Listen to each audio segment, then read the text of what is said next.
So this is our Mars rover code. So like first we connect to the rover at the IP address given.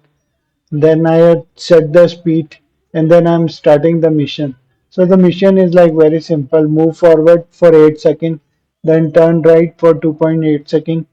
So to do a basic U-turn and then like move forward back to the base and stop.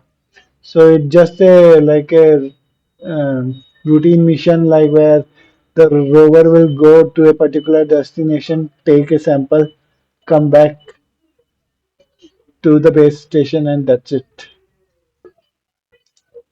So let's just see the demo.